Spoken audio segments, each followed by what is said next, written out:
गिरिधर गोविंद गोपाला।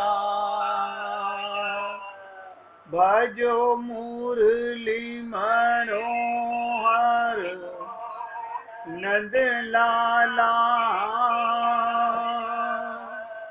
भजो मुरली मनोहर नंद लाला। भज गिरिधर गोविंद गोपाला।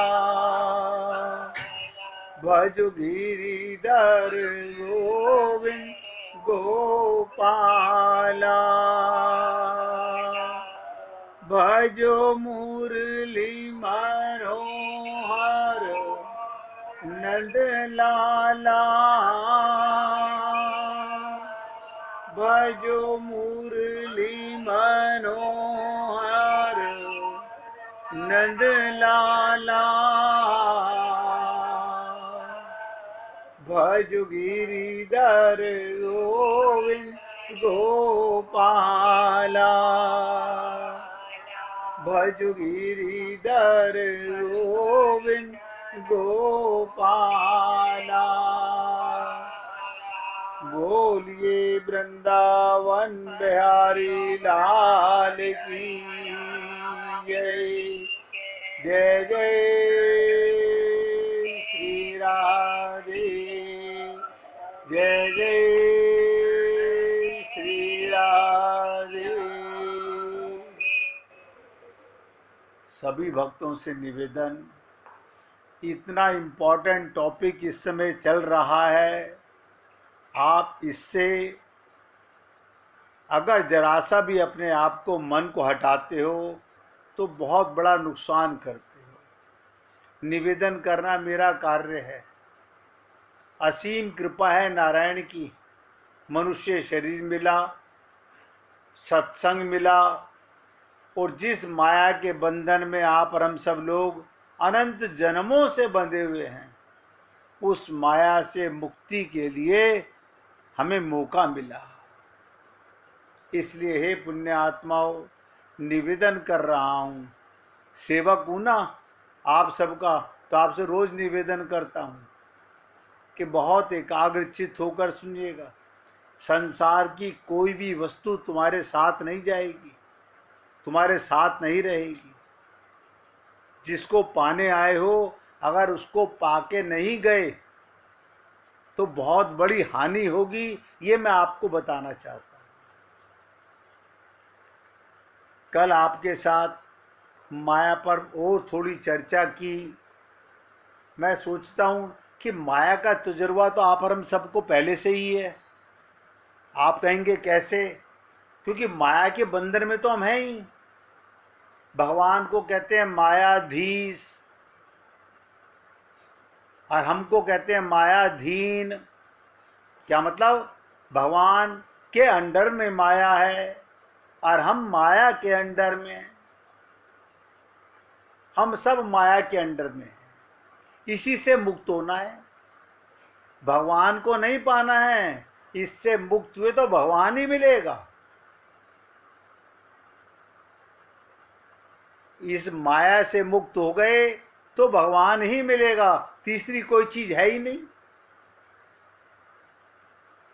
मैं फिर आपसे बार बार निवेदन करता हूं, अगर किसी भी भक्त को कहीं पर भी कोई शंका हो तो तुरंत रोककर पूछ लीजिए, मन में भ्रम मत रहने दीजिएगा। भगवान मायाधीश, हम मायाधीन। भगवान माया पर शासन करते हैं और माया हम पर शासन करती है। अब समझने का विषय है। ऐसा रास्ता सोचता हूँ सुबह से शाम तक आप लोगों की सेवा में आने से पहले कि हे गोविंद, कुछ कृपा करो, भक्तों का कल्याण कैसे हो, इनको कैसे बताया जा सके। हम दोनों चीज़ों से बने हुए हैं, एक प्रकृति जिसे माया कहते हैं और एक परमात्मा जिसे ईश्वर कहते हैं, भगवान कहते हैं। आप देखिएगा, आपसे कोई व्यक्ति पूछे आप माता पिता में से किसकी संतान हो, तो कोई ये नहीं कह सकता कि मैं केवल माता की संतान हूं, मैं केवल पिता की संतान हूं। हमें ज्ञान नहीं है माता पिता का, वो अलग बात है। माता का मतलब होता है प्रकृति, और पिता का मतलब होता है पौरुष, भगवान। क्या मतलब? ये देह, ये शरीर प्रकृति से बना है, माया से बना है, और इसमें रहने वाला जीव चेतन परमात्मा का अंश है। लेकिन इस जन्म से नहीं, अनंत अनंत जन्मों से हमने आपको शरीर ही माना है। यानी हमने प्रकृति का अंश अपने को माना, शरीर माना।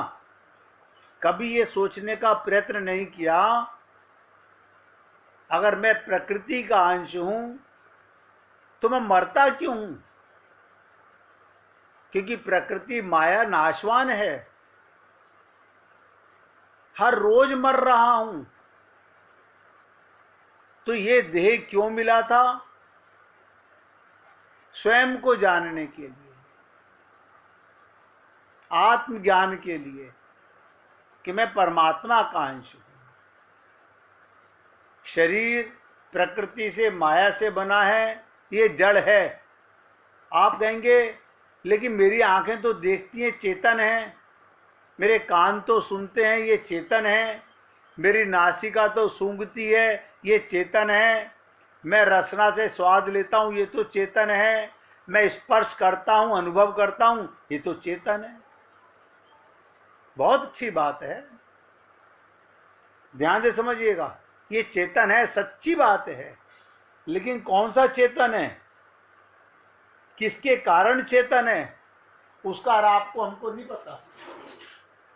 आपका हमारा शरीर किसके कारण चेतन है?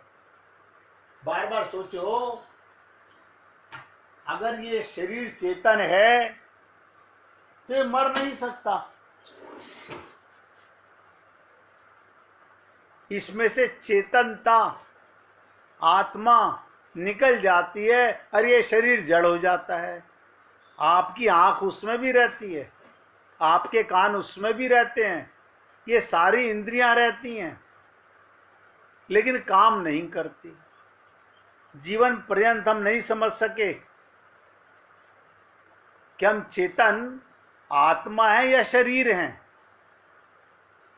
अब क्योंकि हम अपने को शरीर मानते हैं, इसीलिए हम सब लोग मायाबद्ध हैं। माया की तरफ नेचुरल हमारा मन जाता है। क्यों जाता है? मन माया का बेटा है।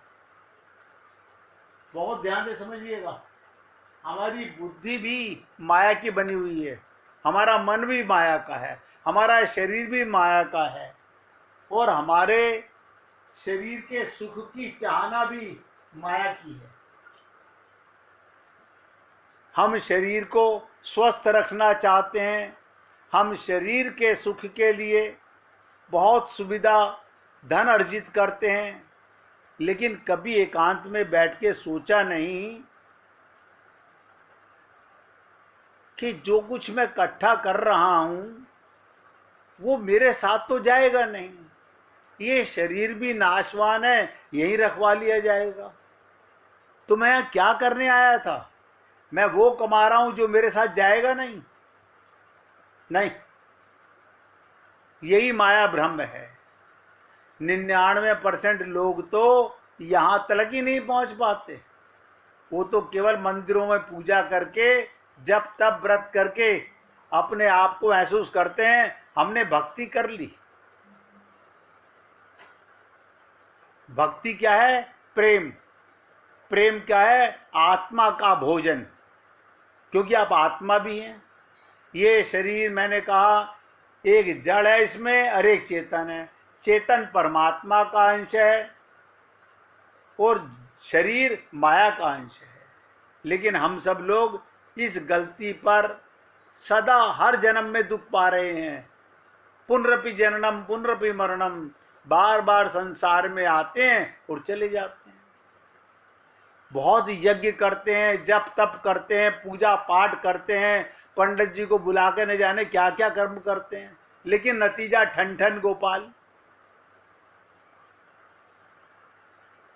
किसी के शरीर के जाने के बाद, मृत्यु के बाद जो पुराण सुनाया जाता है, गरुड़ पुराण, आप लोगों ने सोचा कभी क्यों सुनाया जाता है?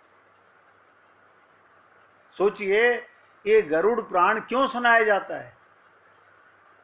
मरने वाले के लिए नहीं, क्योंकि जो बच गए हैं उनको भी ताजा ताजा जख्म लगा है, अभी जख्म गहरा है, अभी ताजा है, तो उनको बताया जाता है कि तुम शरीर नहीं हो, तुम माया के बंधन में हो, और इसके प्रलोभन के कारण आपको क्या क्या आगे भोगना पड़ेगा। ये गरुड़ पुराण में लिखा हुआ है, लेकिन आजकल मैं देखता हूं कोई नहीं सुनता। हमारी वो कमाने की चाहना है जो हम छोड़ के जाएंगे, वो कमाने की चाहना नहीं जो सदा हमारे साथ था, है, रहेगा। ईश्वरीय प्रेम नहीं कमाते। देखिएगा, अब दोनों चीज समझ लीजिएगा, माया अपनी ओर खींचती है, भगवान अपनी ओर खींचते हैं। इस देह में शरीर अपना सुख चाहता है, आत्मा अपना सुख चाहती है। आपको शरीर का सुख मिलकर समाप्त हो जाता है। कोई सुख बता दीजिए शरीर का जो मिलके समाप्त ना हुआ हो। ऐसा कोई सुख है ही नहीं शरीर के लिए, क्योंकि शरीर मरण धर्मा है, तो शरीर के सारे सुख मरण धर्मा है। और आत्मा भगवत प्रेम चाहती है, लेकिन ये माया के बंधन में, मोह के बंधन में, आसक्ति के बंधन में ये जीव अनंत जन्मों से घिरा हुआ है। देखिए, संत महात्मा आप और हम लोगों के जीवन में आते हैं प्रेरणा देने के लिए कि जागो। आप और हम लोग समझ ही नहीं पाते जागृति किसे कहते हैं। जब तक हमें आत्मज्ञान नहीं है, शरीर में रहना पाप नहीं है। शरीर में रहकर ही भगवान से प्रेम कर सकते हो। आत्मा तो आप कुत्ते के शरीर में भी रहते हो, गधे के शरीर में भी आत्मा रहती है, लेकिन वहां ना सत्संग मिलता है, ना बुद्धि में विवेक आता है, ना आप जाग सकते हो। इसको देव दुर्लभ शरीर क्यों कहा गया? क्योंकि इसके अंदर कर्म प्लस भोग योनि है। प्रारब्ध भोगते हो और सत्कर्म करके, ज्ञान प्राप्त करके, आत्मज्ञान ही ज्ञान है, आप भगवत प्रेम पाकर भगवान के लोक में जाते हो।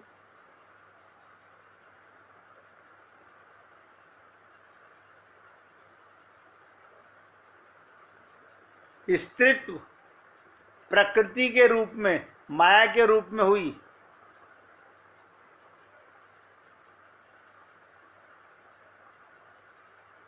कई बार ग्रंथों में, भागवत में, गीता में, रामायण में, आप बताइए, रामायण को हम मानते हैं, राम को मानते हैं, राम की नहीं मानते। आप खुद ही सोच लीजिए, राम तो कह रहे हैं ईश्वर अंश जीव अविनाशी। ये राम वो नहीं, राम की बात कर रहा मैं।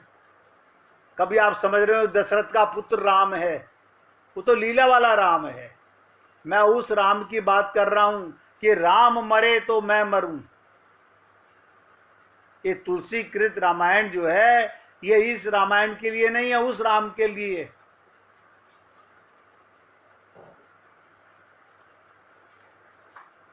कई बार ग्रंथों में ऐसे वाक्य भी सुनने के लिए मिलते हैं कि स्त्री से बच के रहो। अब हम लोग ये समझ नहीं पाते, अरे स्त्री से तो जन्म हुआ है, उनका मतलब था माया से बच के रहो, माया में ही रह करके आप परमात्मा से प्रेम कर सकते हो, शरीर में रहकर ही।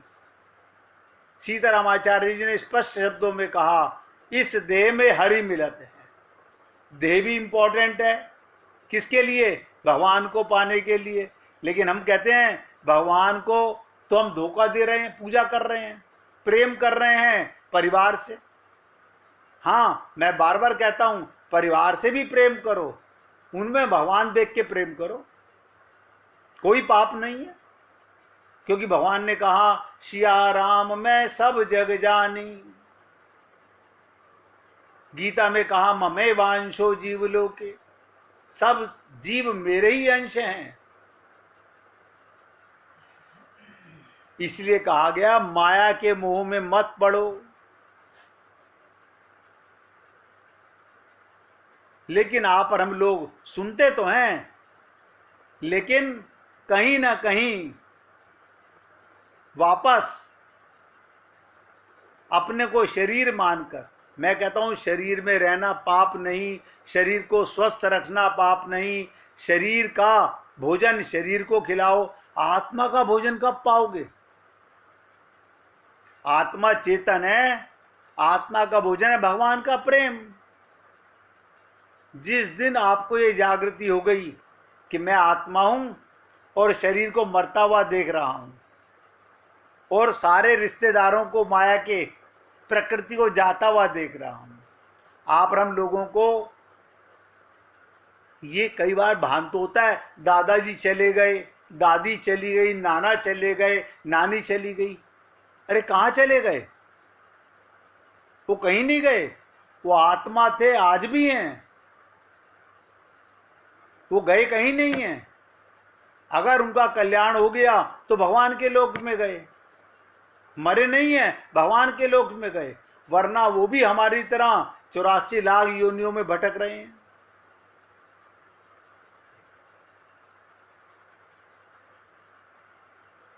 जैसे जैसे आप सत्संग में आगे बढ़ेंगे वैसे वैसे समझ में आएगा,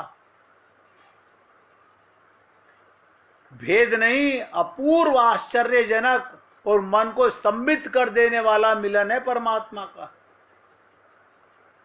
जो सुख, जो आनंद, जो लुत्फ, जो मजा आज तक शरीर में नहीं मिला, शरीर में जो भी मजा मिला सब मिटने वाला मिला। शरीर का जो भी मजा मिला, शरीर का जो भी सुख मिला, वो समाप्त होने वाला मिला। और जो परमानेंट प्रेम है, जो बढ़ता जाता है, वो अभी तक नहीं मिला है।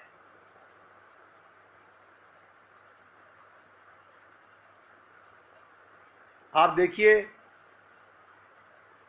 माया के बिना हम भगवान से प्रेम नहीं कर सकते। अगर ये शरीर ना मिलता, हमारा विवेक ना जागता, पेड़ के फल लगते हैं, अगर पेड़ के पास बुद्धि होती तो पेड़ अपने फल खाने को ना देता। उसे ज्ञान नहीं है कि मेरे हैं, आप खूब तोड़ तोड़ के खाते हो।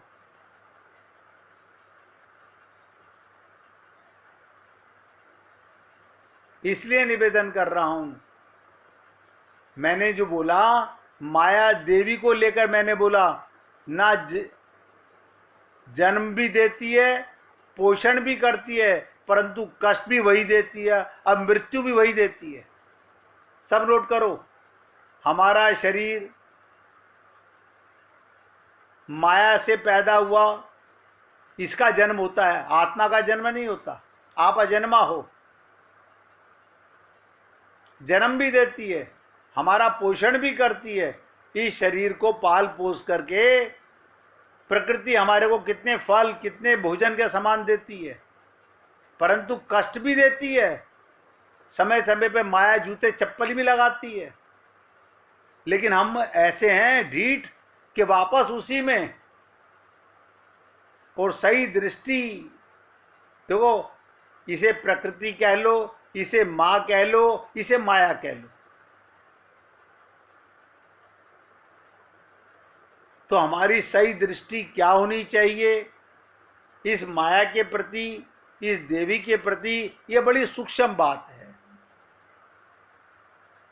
उतनी सूक्ष्म बात हमारे चित्त में आती है नहीं, और आती हैं तो गंदी बातें आती हैं। क्या आती हैं? नारी नर्क का द्वार है। बताइए, प्रकृति माया नर्क का द्वार है। हम ऐसे ऐसे शब्द बोलते हैं। ये तो सम्माननीय है, पूजनीय है। अगर ये देह ना मिलता, हम सत्संग कौन से शरीर में सुनते? हमें मैं का ज्ञान, आत्मा का ज्ञान कौन से शरीर में होता? हाँ, इसकी मोह ममता आसक्ति नर्क का द्वार है। और कभी यह भी कहा जाता है मां ही मोक्ष है। ये दोनों बातें पूरी बात का अंश भी नहीं। जो पूरी बात है उसको समझा गया वो मुक्त हो गया। आप और हम लोग अभी पूरी बात नहीं समझे।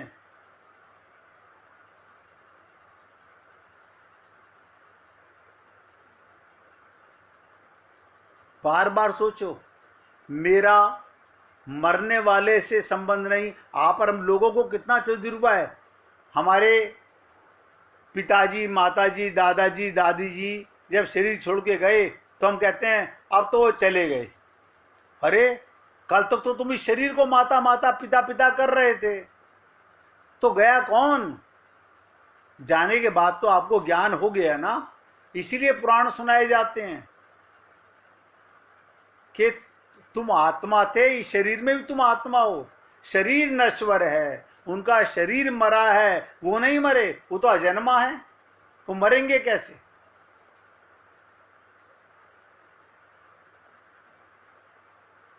इसलिए ना तो आप यही कह सकते हो कि प्रकृति ही सब कुछ है, उसी में लिप्त हो जाओ, लीन हो जाओ, और नहीं आप प्रकृति के विरोध शत्रु हो सकते हो। आप प्रकृति का निषेध नहीं कर सकते। प्रकृति नरक है, इससे दूर ही रहना, उसका बहिष्कार कर दो, ये सब बातें भी सही नहीं है।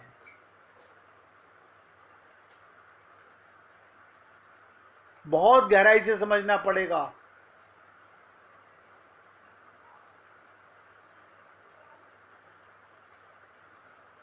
इसीलिए कहा गया व्यक्ति माने चेतन या पुरुष, संसार माने स्त्री, प्रकृति, देवी, माँ, जो भी बोलो, जो संपूर्ण दर्शन, संपूर्ण अध्यात्म के मर्म में, केंद्र में यही गुत्थी है। इसको कौन संत समझा पाता है और कौन नहीं समझ पाता? मैं तो समझता हूँ सब समझाते होंगे, लेकिन हमारा मन इतना चंचल है, स्थिर नहीं है, हम ग्रहण नहीं कर पाते।